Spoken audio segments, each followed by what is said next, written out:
adjustments or the change that you'd like to see? Well, I mean, I think he brought in a new system, new structure. That's he's run it in the past, had success with it, and he's told us it eliminates a lot of the gray area that our old system may have had with the push downs and each guy's responsibility and different thing. And I think the new system we have, it brings clarity for each guy, knowing their role, knowing what guys they're covering in all the situations. So I think it just brings on some clarity. Just generally, would you say it's more aggressive or less aggressive? I wouldn't say it's more aggressive or less aggressive. I think the aggressiveness is going to come off of bobble pucks, shots that miss the net, kind of bobble pucks. But it's making sure that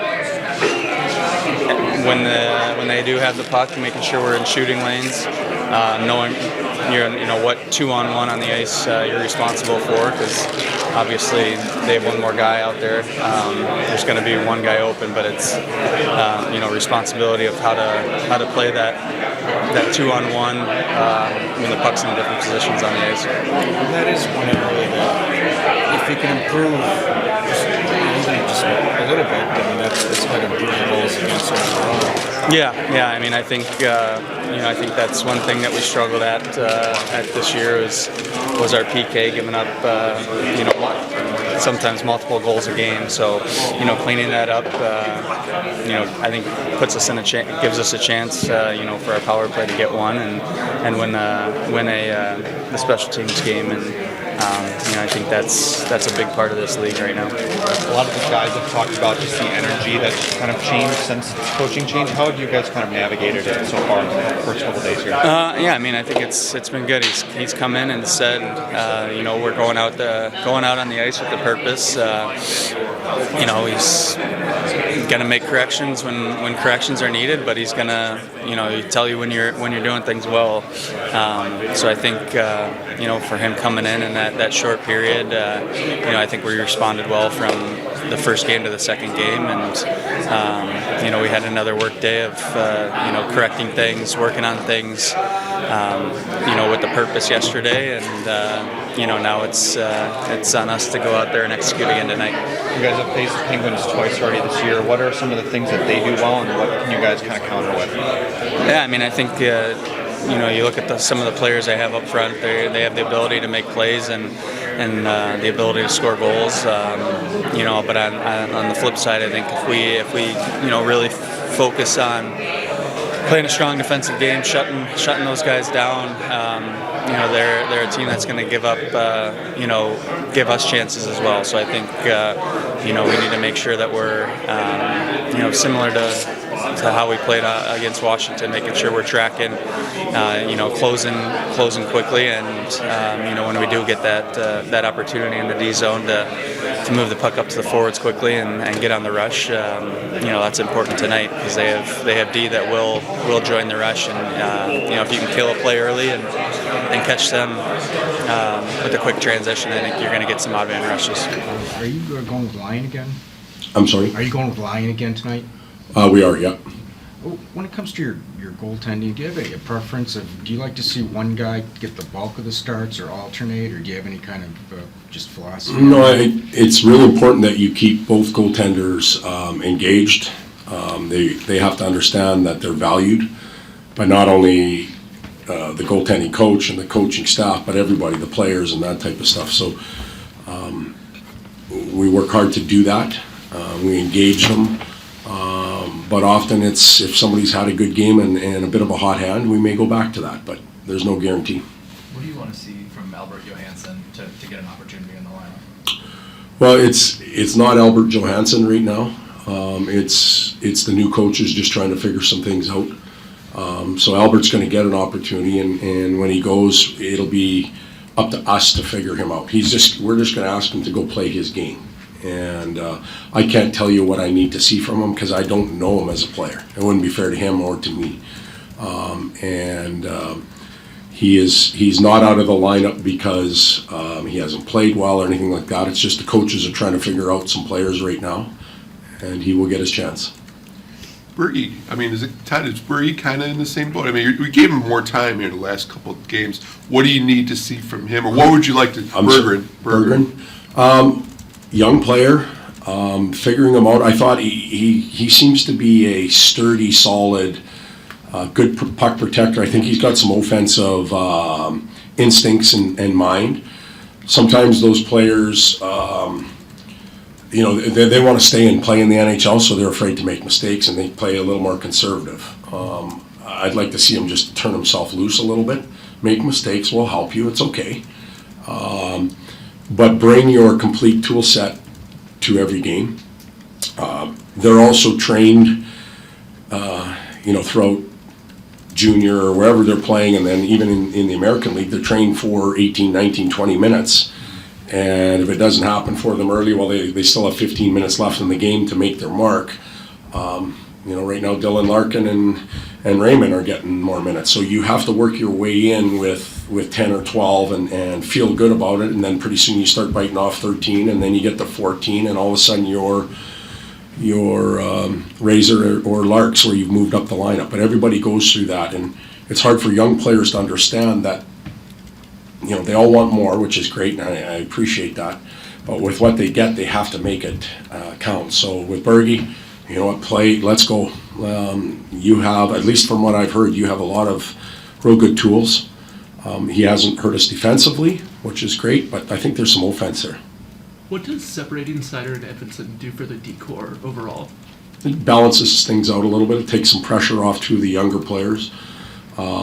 It sends a signal to Sherratt and to Petry right now. Those are the next two in the line that we value them, but we also expect a lot from them. It's just not on two kids. It also with Mo and with Mo and Simon, it's just not gifted to them. It's still an earning process. So it does a lot.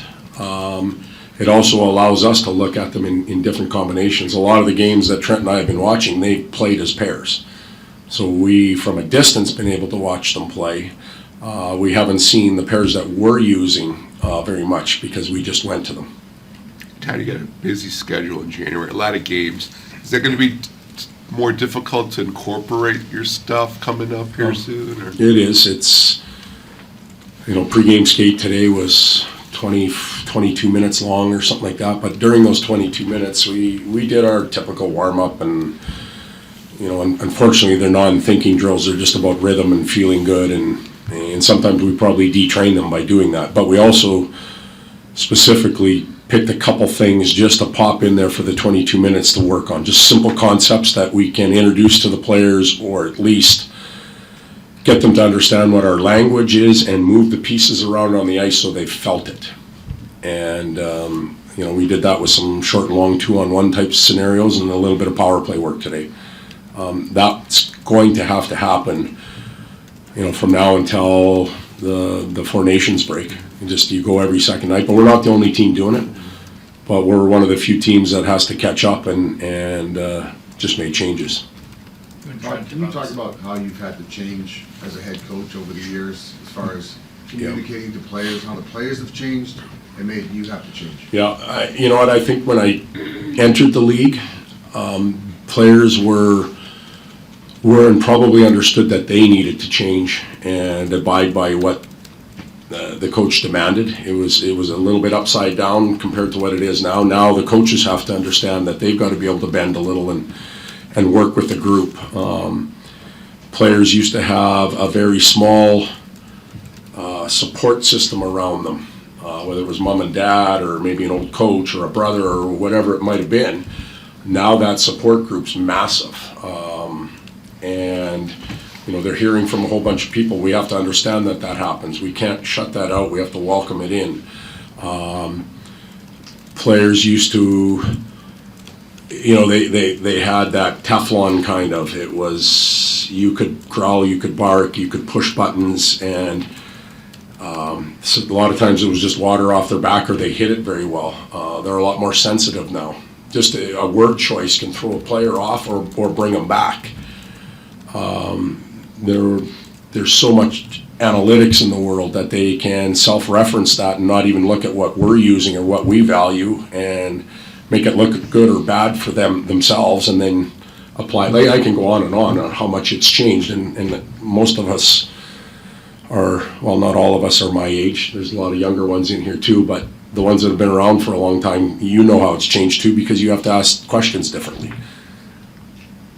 You and Trent have worked with a lot of impressive young defensemen at your past stops. I wonder, what are the hardest things for defensemen at that age, between 21 and 24, that They're all coming into the league as superstars.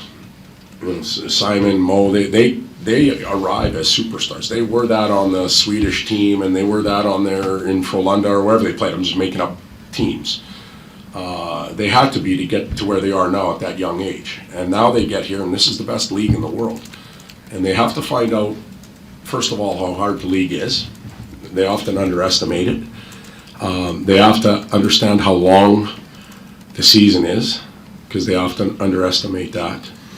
And then they have to find their game.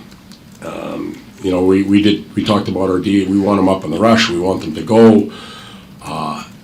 But we don't need them leading the forecheck a minute and a half into a shift when everybody's tired. Like, there's some hockey sense. And I use Nick Lidstrom as an example. I watched him play here for 25 minutes a night, every night. He led playoffs in scoring. He led the team on the back end in scoring. And he did so many great things, but what he did the best was he managed the game. And that's one of the hardest things to get through to a D-man, manage the game. 4-1 the other night, we had D leave a net front to jump into the play with 10 minutes left. You can support the play, you don't have to lead it. So, that kind of stuff. You've talked about Larks a little bit here this morning. How much have you tapped into him just to get a greater understanding and feel of the team and just the players in that room? I met with Dylan the first morning, so that would have been the Toronto game. It's all running together now. That would have been the Toronto game. And we had a relationship built, and not a strong one, obviously, because it was a real short tournament from Team North America. So I think we both had a sense of comfort in talking to each other. But at that point, I asked him for help. What we're going to be all over the map as coaching staff, names, all that type of stuff. So just help us out. And I've let him go now. I haven't brought him in. I haven't spoke to him other than casually. I may meet with some of the leaders tomorrow again and just see where we're at after almost a week. But I've let him go. He's got to worry about his game and adjust. I also want to formulate, or we want to formulate our own opinions of players and get a sense of what the locker room feels like, who reacts to what, before we start asking too many questions. He's the only one that wears a letter every game, that the other A is kind of alternated. Yeah, well, we have to deal with all of that later on. Like, there's a different system, and maybe there's a real good reason for it. Maybe there isn't. I don't know. Dylan's the captain. I couldn't even tell you right now who wears the A's. I don't even know who wears them, which is probably wrong for a coach. He should probably know that stuff. But we do have multiple A's going out all the time. My opinion, I don't think you need felt on your shoulder to be your best and to contribute to the environment in a locker room or on the bench or in practice. You know your limits, you know what you can do, and if it changes when we put some of that felt on there, then we're probably not getting the real you anyhow.